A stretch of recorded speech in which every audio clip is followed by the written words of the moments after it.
understanding pain and suffering, and transforming it. We repeatedly encounter painful experiences in life. This raises the question, why is that? Does life want to annoy us?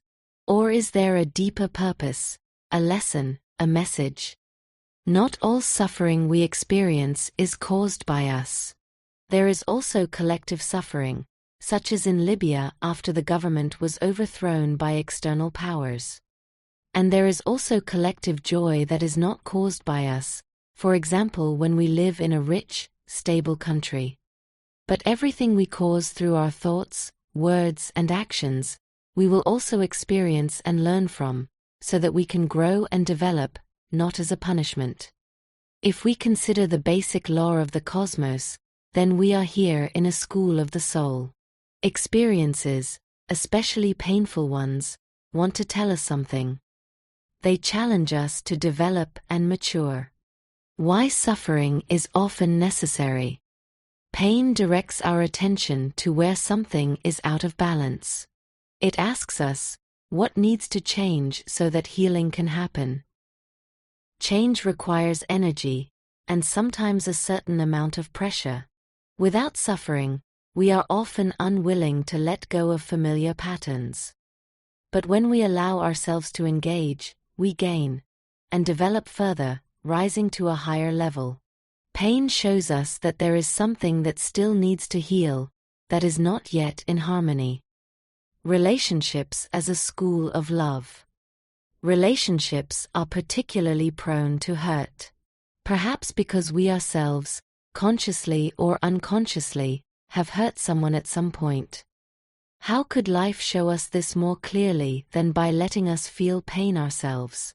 It is an invitation to become aware, to recognize and to heal. But when we repress pain, there is a danger that we will withdraw emotionally. Then we lose not only conflicts, but also vitality, joy, and intensity.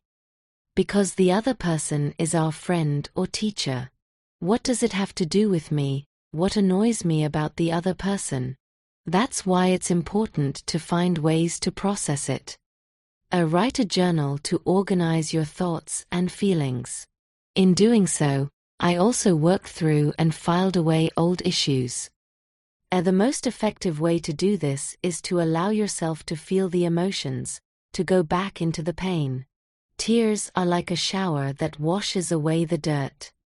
In difficult cases, regression to previous lives can also clarify some things.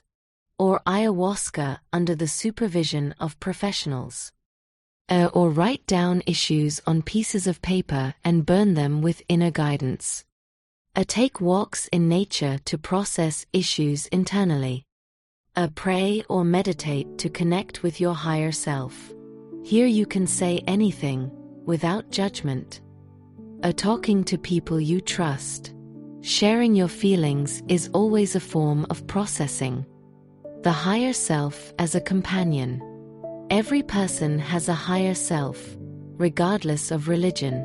It is that part of the soul that lovingly accompanies us, gives us impulses and promotes our development.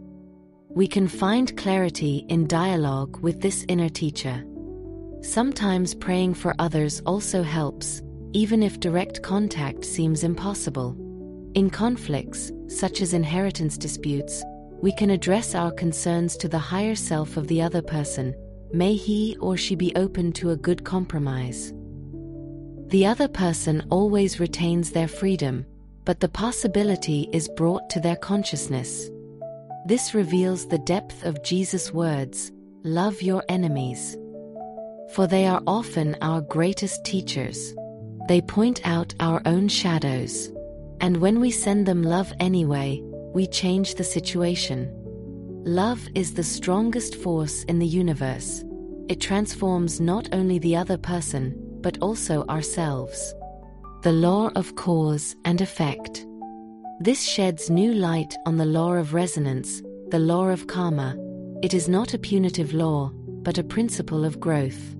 Everything we send out returns to us, so that we can learn, recognize, and mature. We grow either through insight or through suffering. The main thing is that we grow.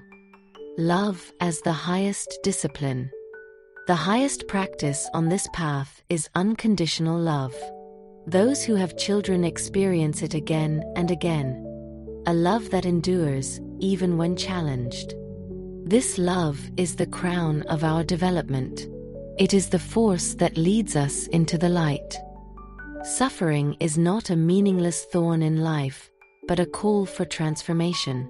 It leads us to awareness, healing, and love.